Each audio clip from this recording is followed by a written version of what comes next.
What's up, tribe? How you guys doing? This is going to be your review for Camp Getaway Season 1, Episode 5. I have some things to say. And yes, I have some things to say. So we start this episode off. We know that Adam and Sophia had a date during the week. Adam is coming back. Him and David had a conversation, and they got some things cleared up. So David is back this week. We get to the cabins, and there are room assignments. So, before it was kind of a first come, first serve basis, but now it's an actual assignment, and it's on camp stationery, like the letterhead and everything with the logo. So it looks very official. And I was like, well, why are they making them sleep in separate rooms? And at first I thought, well, maybe they were trying to break up the little, romance. But no, they had Adam and Sophia in the same room. So I said, well, no, that's not what it is. I said, well, maybe they're doing all boys and all girls. No, that's not what it is. It's just some random mix of names. And I was like, okay, whatever. Same thing with the counselors. They were like, okay, this is something different, but it is what it is. Randall shows up once again with her mommy and daddy.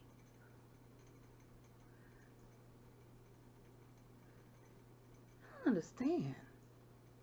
Like, I didn't want my mom and dad to stay too long when they took me to camp for real. Like, when I went to real overnight camp and my parents dropped me off, I was like, if y'all don't hurry up and put my stuff down so we can leave, like, so y'all can leave, so I can get to doing all the things that I need to be doing at camp. Like, what is, isn't Randall the one that's like a school teacher? What classroom are you running if you can't even go to camp by yourself? Like, who kids are you in charge of? I need to know exactly what. I know she does comedy, but isn't she the one that also teaches school? I need to know what classroom she running where she can't even take herself to her part-time weekend job by herself. I gave you the benefit of the doubt when you had the boot, but the boot's gone. Anyway, so we also found out this weekend it's Neely's 2016 Miss America reunion. Like, they get the contestants from 2016, they get together every year, for a reunion. And so Neely was like, hey, the best of both worlds. I don't necessarily want to miss a weekend, but why not invite the ladies here? I mean, David lets us bring our friends. It's cool. So I thought that was a great idea. I thought that was a great, reunion or whatever to have. They want to do the trampoline. They want to have a private happy hour and something else they wanted to do. So, okay, that's them. They also made mention that there was like a private bachelor party, but we didn't get to see them. They were doing their own thing. They were doing a private situation. So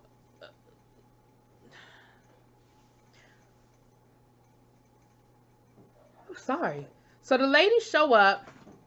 We got to see Miss this and Miss that, Miss this person and Miss that person. Of course, all the guys are like, the ladies are beautiful.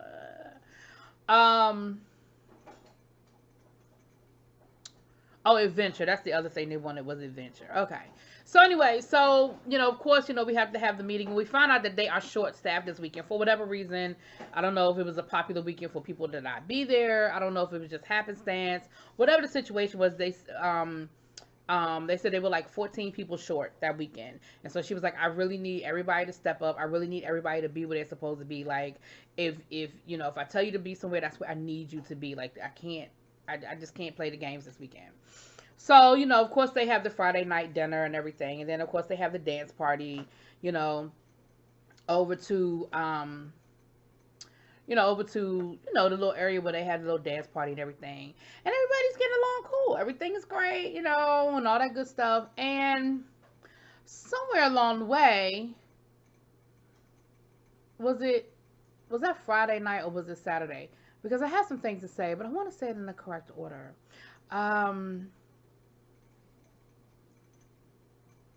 I don't know.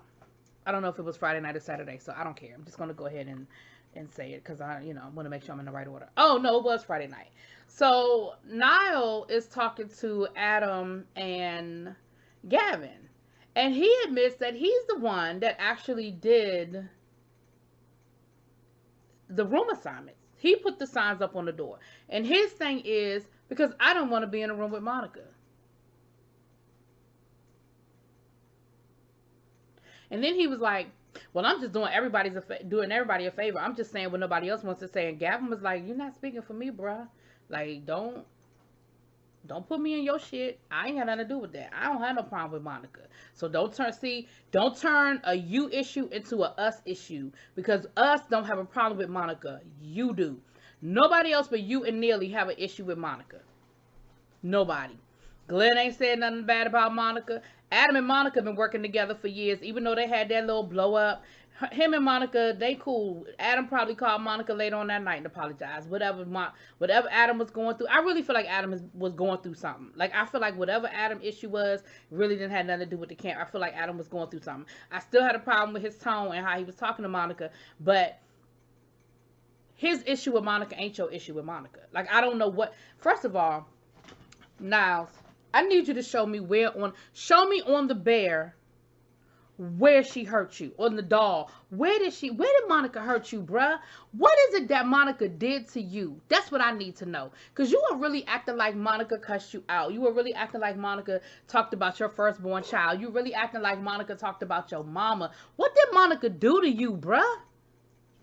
Because unless they left a whole lot of stuff on the editing room floor, I have no idea what you mad about. Like, I really don't know what Monica did to you. And for you to decide, for you to make a decision that because you don't want to sleep in the same room with Monica, that you have the right and the authority to rearrange everybody else's sleeping situation to make yourself more comfortable, that's bullshit. And once again, where are we right back at, ladies and gentlemen? White privilege. How the hell do you get to decide for the whole group? And why do you think it's okay when people try to tell you it wasn't cool? You acting like they were wrong. The fact that you think that you have the right, the authority to make that decision for everybody. Glenn was pissed off because Glenn was like, well, that's the room I've been in since week 1, and I like my bed and I like my room, and I'm not understanding why we not still doing first come first serve like we've been doing. For you to decide that you get to use camp stationery and the official logo for your bullshit. Again, that's that whole I can do what I want to do and to be damn with everybody else mindset. See, this is the stuff when people talk about white privilege, that's the shit that we talking about. You don't get to make those decisions and then have an attitude and act like everybody else is wrong because they don't agree with what you did.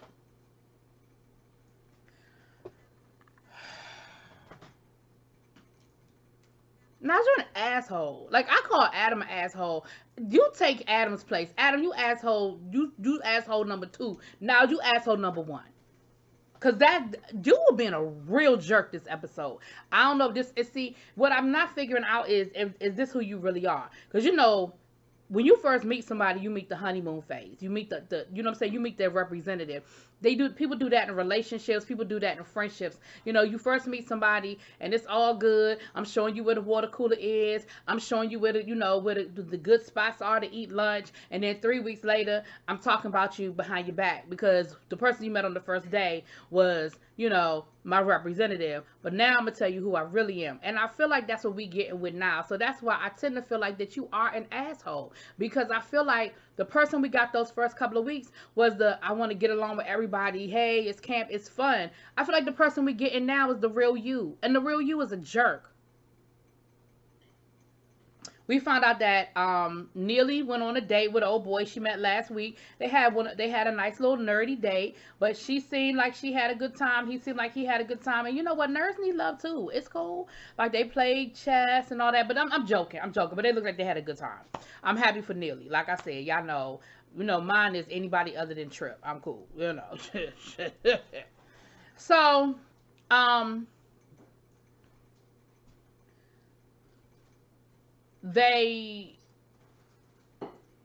sorry. So they go to bed. Everything is cool. So they have Saturday morning. Of course, they get up first thing Saturday morning and they have their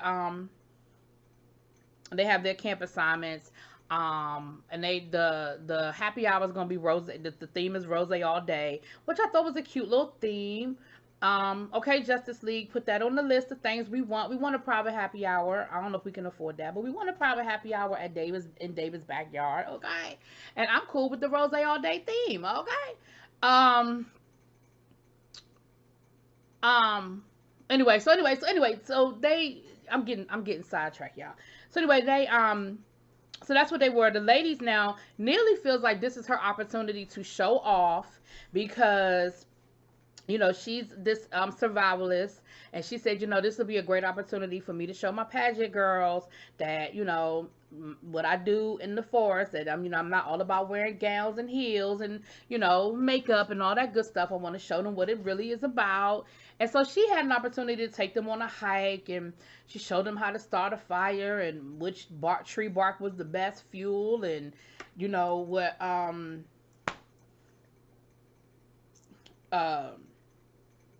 eating worms and what worms give you the most protein. And y'all, she sat there and ate them worms like it was a bag of chips. I said, what? Ugh. But if I do get shipwrecked on a desert island, I mean on like a deserted island, I do want Neely with me. Yeah, she's the one I want. Yeah. Um, Sophia and Adam got a little PDA going on all weekend, but Sophie, she said that we and Adam are not a couple. We have just been on a couple of days. Don't get it twisted. I ain't mad at you, girl. You better take them baby steps. I keep telling you, you know what you're dealing with Adam. Take them baby steps. I'm not mad about it. I ain't mad at all. Um, so when it's time to get ready for the reception, honey, Randall talking about how tired she is. And Gavin was like, so, like, really, like, are you a 60-year-old woman? Like, how you so tired?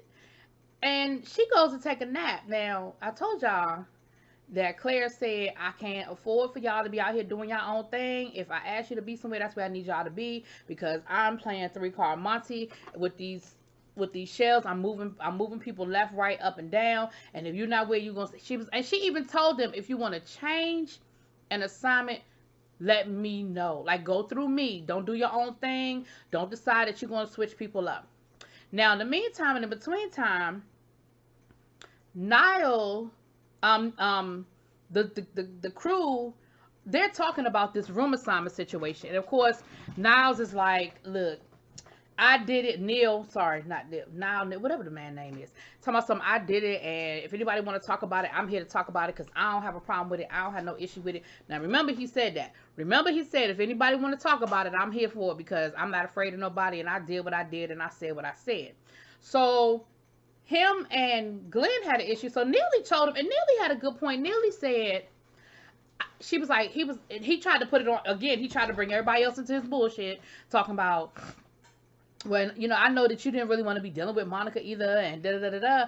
And Neely was like, yeah, okay, but there was a way of handling it, because now what you've done is you've created unnecessary strife within the group. Like, we were cool, everything was everything, and now you've created a situation that's really unnecessary within our group. Glenn had a whole issue with it, because, of course, that was Glenn's bed. He wanted his bed. He liked where he was sleeping, and he didn't appreciate Neil deciding where he should and shouldn't sleep. Like, he's 5 years old, and he told him, he was like, okay, well, we'll see where you're going to be sleeping later on. We'll see where you're going to be sleeping later on. Now, I'm going to say this, Glenn. I like you, Glenn, but I felt like you put 10 on 20. Neil wasn't being a bully. Neil was just being a jerk. I didn't feel like he was bullying you. I do feel like he was just, because it wasn't see, you were a victim of friendly fire. That bullet wasn't meant for you. The bullet was meant for Monica. Now, you ended up getting moved around in the chess piece, but the bullet was for Monica.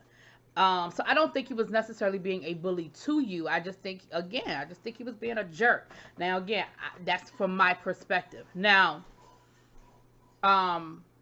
but Glenn and Neely both let him know that they didn't really appreciate it. They didn't like him doing what he did. So once again, the person you trying to bother is the one that's unbothered. Monica ain't said nothing. Monica hasn't had an issue, an opinion, or nothing. Ain't had a problem with the room assignment. Matter of fact, she said, good. I don't have the room with now. I'm fine. But what you should have done was you should have moved yourself. You don't get to move everybody else around. You go in the other room and say, look, y'all, or if it was a first come, first serve basis, just get there first, bitch. I'm sorry. Did I call that man a bitch? So, Gavin and Adam somehow get put on toilet duty. And, I'm sure it was, of course, they could not have anticipated needing the attention down to the cabin. But the fact that Adam was put in charge of it, I'm sure that was, that was a little bit of, for giving us a hard time last week type situation. Um, what I can appreciate though is they were short staffed, and not only were the social coordinators on extra duty, I saw David humping all weekend too. So you know what, I ain't even mad at you, bruh. Like, if everybody is, we are all in now. They were having they did do like a little fashion show where they had all the ladies come through, the the um the beauty queens come through and do like a little impromptu fashion show kind of situation. And while this was going on, Niles, Gavin, and Randall was supposed to be cleaning up David's backyard to get ready for the Rose All Day event. But remember, that's when Randall decided she was going to take herself a little nap. Claire found out, honey. Y'all know Claire got pissed off. She done went down to that cabin. She done yoked up Randall. And she said, listen, we was real nice to Miss Randall when she had that boot on her leg. But that boot is gone, or on her foot. The boot is gone. And I need her to be what she's supposed to be. Like, I'm not understanding. If you can't help set up for the event, then maybe you shouldn't be able to entertain and enjoy the event. Because remember, they get to drink and party and all of the good fun stuff too. So they get to the Rose All Day event. Now, Monica, this way I'm about to get you. This way I'm about to get you, Monica. See, I'm equal opportunity tonight. So the ladies are there and they're talking about, their beauty queen experience or what have you. And Monica starts asking them questions. And Monica's being real, passive aggressive, because she's talking around the conversation that her and Neely had a couple of weeks ago in reference to the competition and what is competition and what is a competition and all of this. And one of the other queens, excuse me, said the same thing that Neely said, was like, listen, by the time you get to this level, you're just happy that you got there. And I don't know if Monica understands exactly how many layers there are to get to Miss America. Like, you have to win the county, then you have to win the region, then you have to win the state, then you have to qualify. Like, the Miss Americas that actually make it on TV, that's like, you have to even qualify to get to, like, I don't know if you understand how many competitions you have to get to Miss America. Obviously, the goal is to win Miss America. But I don't think, again, and I felt this way when Neely said it the first time, like, I understand what she's saying to say, listen, for me to get to this level, I've accomplished something. And I mean, it's the same thing as somebody who gets to the Olympics. Yes, obviously you want the gold medal, but do you know how much work and blood, sweat, and tears it takes to get to the Olympics? Like, people who get to the Olympics, that's the goal. Like, I want to get to the Olympics. Obviously, you want to win a gold medal. Like, that's a no-brainer. But does it minimize your experience just because you didn't win the gold medal? No. You still accomplished a lot. Do you know how many people tried to get to where you are? And that's how I feel about the situation with Miss America. And then they were like, well, what are some of the misconceptions? And the first thing they said was that we're dumb. And Monica, you did it. You did that. When you got to talking, you started being very condescending about those women.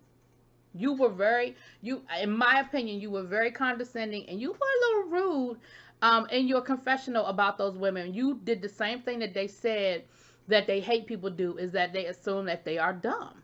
And no, you did not use those words or anything, but you were very condescending to them, which is what you've been to Neely to a certain extent. And maybe that's where Neely's issue is, because if you've been treating Neely the way you sort of treated those ladies, then I kind of understand where Neely's coming from. I do, but that's just my opinion.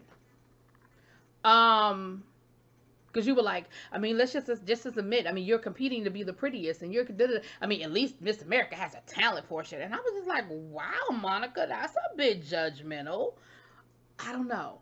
And let me say this. I was that chick. Okay, I'm already 19 minutes in. Let me give a good 20 seconds. My roommate sophomore year in college was a beauty queen. She competed in every goddamn beauty pageant that she could. Like, she could find a hole-in-the-wall beauty pageant and her ass competed. And that is what her whole life was. Like, I would come home from class and she would be sitting in the bed watching old tapes. Yes, I'm old. We looked at VHS tapes. We had a VCR. Old VHS tapes of, like, competitions. And she would be looking at Miss America, Miss Universe, Miss this, Miss that, da-da-da-da. Like, it was her world. So I understand that it's not easy. Like, competing is not an easy thing. You know what I'm saying? Anyway, I've spent enough time on that. So, moving on, later on that night, they have a good old fashioned hold down, honey. And later on that night, Niles. So, oh, I'm sorry, I forgot. Not Glenn decided that he was going to pull a prank on Niles, and so since Niles decided who was going to sleep where, Glenn decided where Niles was going to sleep, and he ended up putting getting Niles bed outside, and he moved it like way down near the water or whatever. Now, Niles was like, I'm not going to give him the satisfaction. I'm not going to respond. I'm not going to react. I'm just going to pretend like I don't even notice it. I mean, of course he noticed his bed was missing. But what happened was later on that night, it was getting ready to rain.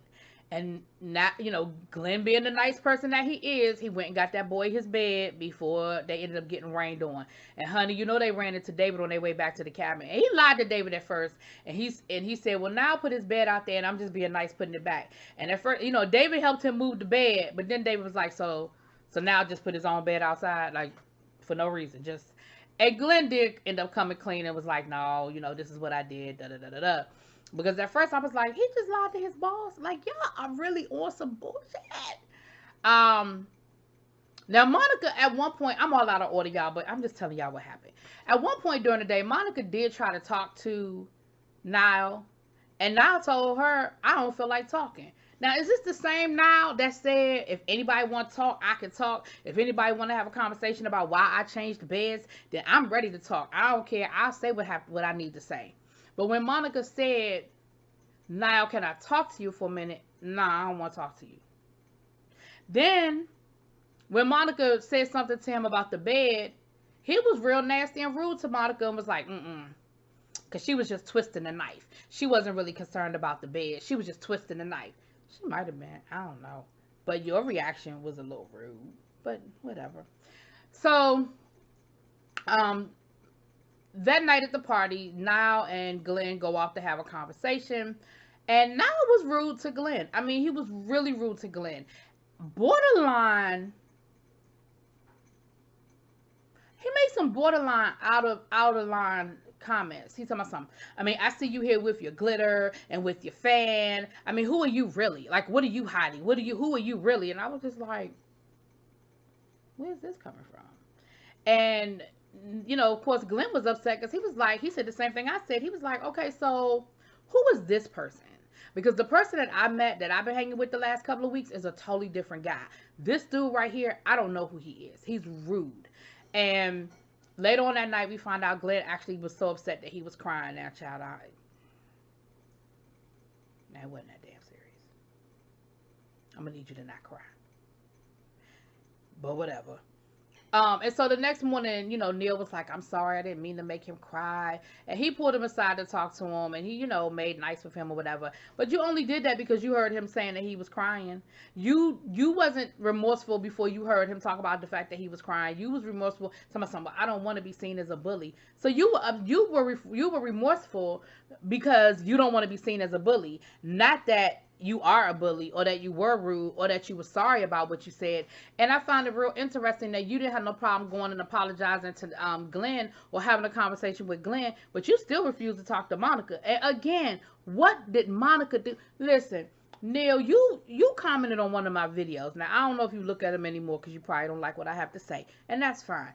But if you do look at this video and you see this part of the video, can you please, I'm serious, I'm so serious, can you please explain to me what this woman did to you? Because I just don't understand.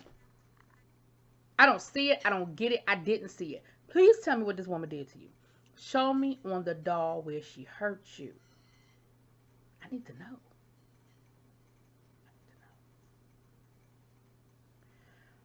But either way, y'all, that was pretty much it. Another weekend in the books. Everybody went home. I'll see y'all next week, child.